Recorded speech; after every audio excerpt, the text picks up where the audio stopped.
Halo semuanya, perkenalkan nama saya Benata Kanamusti dari Teknologi Pangan Universitas Diponegoro NIM Akhir 127. Di pesan kali ini, saya akan melakukan uji hedonik terhadap warna, aroma, tekstur, rasa, dan keseluruhan kesukaan pada produk asin berupa keju slice, asam berupa jeruk, manis berupa teh kemasan, pahit berupa kopi bubuk, dan umami berupa snack varian rumput laut. Sebelumnya, kita kenal dulu tentang uji hedonik. Uji hedonik atau uji kesukaan merupakan salah satu pengujian dalam analisis sensori untuk mengukur tingkat kesukaan atau penerimaan panelis terhadap suatu produk. Prinsip dari uji hedonik yaitu panelis diminta tanggapan pribadinya mengenai kesukaan atau ketidaksukaannya terhadap suatu produk dan dinyatakan dalam bentuk skala hedonik. Dalam analisanya, skala hedonik dinyatakan dalam bentuk skala numerik dengan nilai terendah atau 1 menyatakan tingkat kesukaan paling rendah. Dan semakin tinggi nilainya, maka tingkat kesukaan akan semakin meningkat. Tidak usah berlama-lama lagi, yuk kita langsung tonton video mengenai pengujian hedonik. Pengujian hedonik yang pertama adalah pengujian terhadap sampel keju slice.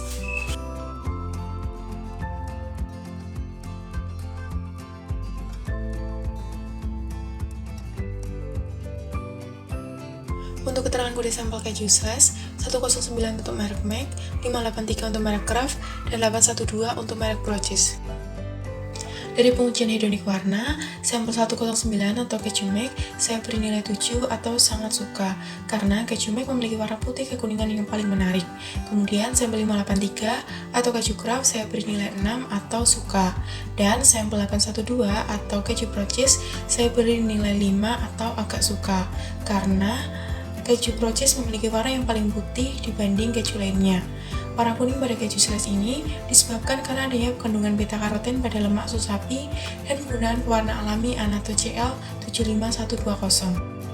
Pada pengujian hedonik aroma, sampel 109 untuk keju McD saya beri nilai 5 atau agak suka, sampel 583 atau keju Kraft saya beri nilai 6 atau suka karena aromanya yang paling kuat, dan sampel 812 atau keju Proces saya beri nilai 4 atau biasa saja karena aromanya yang paling tidak kuat dibanding keju lainnya.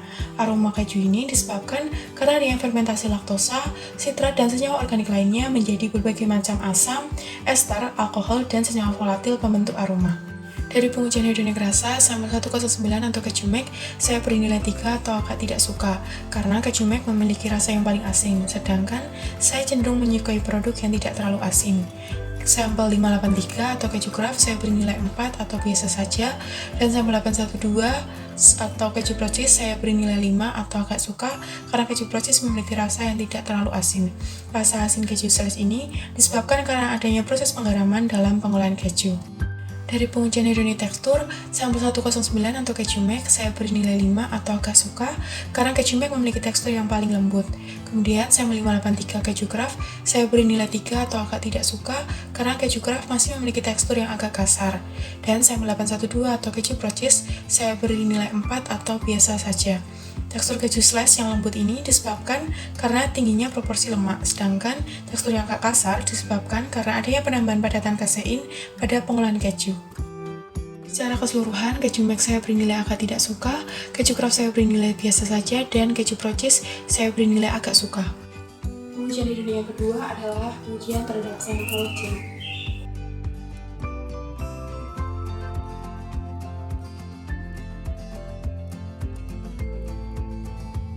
Untuk keterangan kode sampel jeruk, 579 adalah jeruk nipis, 458 adalah jeruk lemon, dan 291 adalah jeruk limau. Dari pengujian hedonik warna, sampel 579 atau jeruk nipis, saya beri nilai 4 atau biasa saja, sampel 458 atau jeruk lemon, saya beri nilai 3 atau agak tidak suka, karena jeruk lemon memiliki warna putih keruh, dan sampel 291 atau jeruk limau, saya beri nilai 5 atau agak suka, karena jeruk limau memiliki warna paling kuning. Dari pengujian hedonik aroma, sampel 579 atau jeruk nipis, saya beri nilai 4 atau biasa saja, karena jeruk nipis memiliki aroma yang paling segar.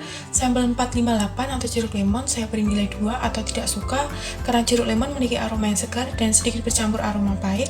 Dan sampel 291 atau jeruk limau, saya beri nilai 3 atau agak tidak suka. Dari pengujian hedonik rasa, sampel 579 atau jeruk nipis, saya beri nilai 3 atau agak tidak suka, karena rasanya yang tidak terlalu asam. Sampel 458 atau jeruk lemon, saya beri nilai 2 atau tidak suka, dan sampel 291 atau jeruk limau, saya beri nilai 1 atau sangat tidak suka karena rasanya yang paling asam. Aroma dan rasa pada jeruk ini disebabkan karena adanya kandungan asam sitrat. Dari pengujian hedonik tekstur, sampel 579 atau jeruk nipis dan 291 atau jeruk limau saya beri nilai 4, yaitu biasa saja karena teksturnya hampir mirip, yaitu encer. Sedangkan sampel 458 atau jeruk lemon saya beri nilai 3 atau agak tidak suka karena jeruk lemon masih memiliki tekstur yang agak kasar atau bergenjal karena ada ikutan bulir yang ikut masuk ke dalam wadah. Secara keseluruhan, jeruk nipis saya beri nilai agak tidak suka, dan jeruk lemon serta jeruk limau saya beri nilai tidak suka. Pengujian hedonik selanjutnya adalah pengujian terhadap sampel teh kemasan.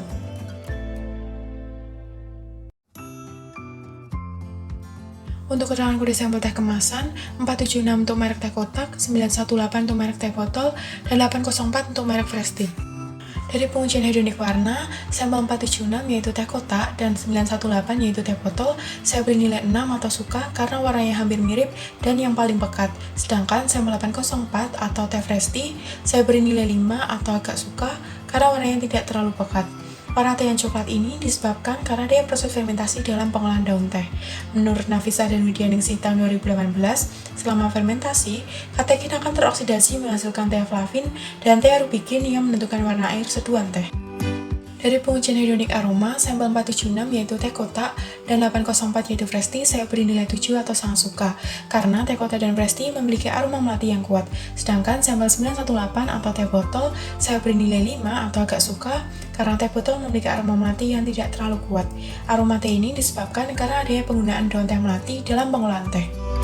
Dari pengujian hedonik rasa, sampel 476 atau teh kotak saya beri nilai 6 atau suka karena teh kotak memiliki rasa yang paling enak dan tidak terlalu manis. Sampel 918 atau teh botol saya beri nilai 4 atau biasa saja karena teh botol memiliki rasa yang kurang manis. Dan sampel 804 atau Fresh Tea saya beri nilai 5 atau agak suka. Rasa teh ini disebabkan karena adanya teh flavin dan teh arubikin yang dihasilkan melalui proses oksidasi enzimatis pada pengolahan daun teh. Dan adanya penggunaan gula dapat membuat teh berasa manis. Dari pengujian hedonik tekstur, sampel 476 atau teh kotak dan sampel 804 atau Fresh Tea saya beri nilai 6 atau suka karena teh kotak dan Fresh Tea memiliki tekstur yang agak kental. Sedangkan sampel 918 atau teh botol saya beri nilai 5 atau agak suka karena teh botol memiliki tekstur yang tidak terlalu kental. Kekentalan teh dapat dipengaruhi oleh kadar teh flavin pada daun teh dan banyak jumlah padatan terlarut. Secara keseluruhan, teh kotak saya beri nilai sangat suka, teh botol saya beri nilai agak suka, dan Fresh Tea saya beri nilai suka. Pengujian hedonik selanjutnya adalah pengujian terhadap sampel kopi hitam bubuk.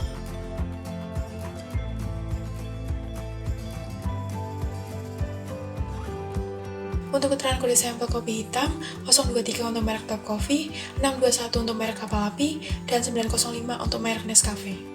Dari pengujian hedonik warna, sampel 023 atau Top Coffee, saya beri nilai 4 atau biasa saja, sampel 621 atau Kapal Api saya beri nilai 5 atau agak suka karena warna yang paling pekat, dan sampel 985 atau Nescafe saya beri nilai 3 atau agak tidak suka karena warnanya agak bening. Warna gelap pada kopi ini disebabkan karena adanya proses fermentasi dan penyangrai pada biji kopi. Selama proses fermentasi, terjadi pengurangan secara hidrolisis terhadap senyawa polifenol, protein, dan gula oleh enzim menjadi senyawa prekursor aroma, rasa, dan warna. Dari pengujian hedonik aroma, sampel 023 atau Top Coffee, saya beri nilai 4 atau biasa saja, sampel 621 atau Kapal Api saya beri nilai 5 atau agak suka, karena Kapal Api memiliki aroma yang paling kuat dan harum, dan sampel 985 atau Nescafe saya beri nilai 3 atau agak tidak suka, karena Nescafe memiliki aroma yang tidak terlalu kuat. Aroma kopi ini disebabkan oleh senyawa pembentuk aroma yang dihasilkan dari golongan asam amino seperti alanin dan glisin. Dari pengujian hedonik rasa, sampel 023 atau Top Coffee, saya beri nilai 1 atau sangat tidak suka karena rasanya yang paling pahit. Sedangkan sampel 621 yaitu Kapal Api dan 985 yaitu Nescafe, saya beri nilai 2 atau tidak suka karena rasanya yang tidak terlalu pahit. Rasa kopi ini dipengaruhi oleh jenis kopi. Kopi Arabica memiliki rasa yang lebih enak dibanding kopi Robusta. Dari pengujian hedonik tekstur, sampel 023 atau Top Coffee, saya beri nilai 2 atau tidak suka, karena Top Coffee memiliki tekstur yang kental dan saat diminum ampasnya masih sedikit terasa. Sedangkan sampel 621 atau Kapal Api, saya beri nilai 3 atau agak tidak suka, dan sampel 985 atau Nescafe, saya beri nilai 4 atau biasa saja, karena Nescafe memiliki tekstur kopi yang tidak terlalu kental dan tidak berampas. Tekstur atau kekentalan kopi ini mendeskripsikan kandungan protein dan serat yang terlarut pada kopi. Secara keseluruhan, Top Coffee saya beri nilai sangat tidak suka, Kapal Api saya beri nilai agak tidak suka, dan Nescafe saya beri nilai tidak suka. Pengujian hedonik selanjutnya adalah pengujian terhadap sampel snack varian rumput laut.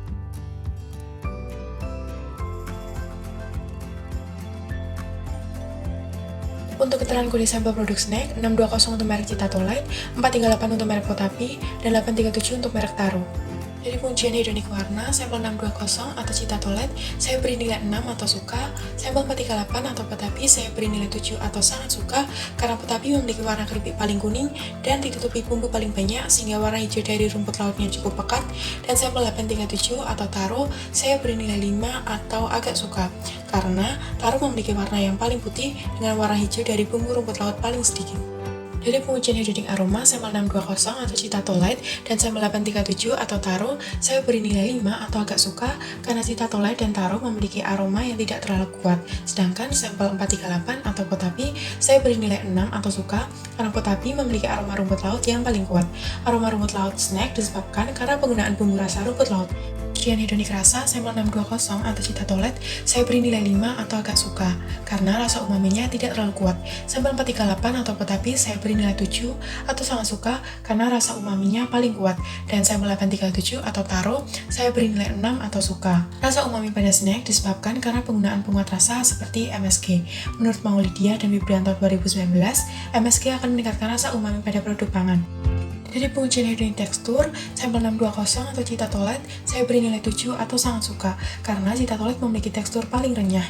Sampel 438 atau Potapi, saya beri nilai 6 atau suka, dan sampel 837 atau Taro, saya beri nilai 5 atau agak suka, karena Taro memiliki tekstur yang paling tidak renyah. Secara keseluruhan, Citatolite saya beri nilai suka, Potapi saya beri nilai sangat suka, dan Taro saya beri nilai sangat suka.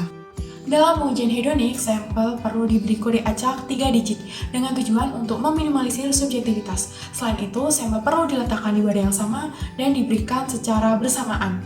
Setelah menguji satu sampel, panelis harus minum air putih terlebih dahulu sebelum menguji sampel selanjutnya. Hal ini dilakukan dengan tujuan untuk menetralkan lidah, sehingga rasa sampel sebelumnya tidak mempengaruhi penilaian sampel selanjutnya.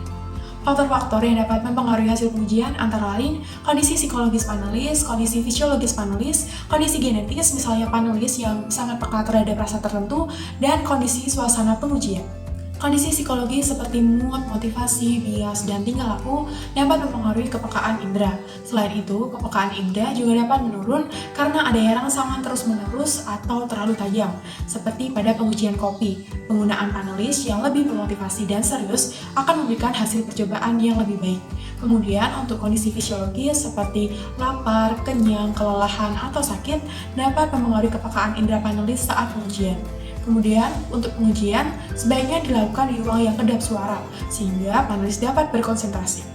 Kesalahan yang terjadi selama pengujian adalah tidak semua produk snack memiliki bentuk yang seragam. Menurut Setianingsih et al. Tahun 2014, dalam pengujian sensori, sampel harus disajikan sedemikian rupa seragam, sehingga panelis tidak mudah dipengaruhi oleh tampilan sampel. Selain itu, adanya perbedaan jumlah atau banyaknya produk yang dicicipi juga dapat menyebabkan kesalahan. Jadi tiap pengujian yang terlalu singkat juga dapat menyebabkan kesalahan karena untuk produk yang memiliki rasa kuat seperti kopi hitam, rasa pahitnya akan tetap terasa di dalam mulut meskipun telah dinetralisir dengan air putih, dan hal ini dapat mempengaruhi pengujian produk selanjutnya.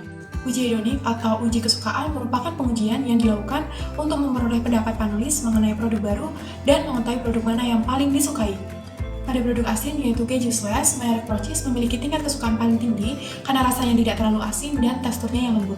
Pada produk asam yaitu jeruk nipis memiliki tingkat kesukaan paling tinggi karena aroma yang segar dan rasanya tidak terlalu asam. Pada produk teh kemasan, merek teh kotak memiliki nilai kesukaan paling tinggi karena aroma matinya yang kuat dan rasanya yang pas tidak terlalu manis. Pada produk pahit, yaitu kopi bubuk hitam, kopi kapal api memiliki nilai kesukaan paling tinggi karena warna yang paling pekat dan aromanya yang paling kuat. Pada produk umami yaitu snack varian rumput laut, Potapi dan Taro memiliki nilai kesukaan paling tinggi.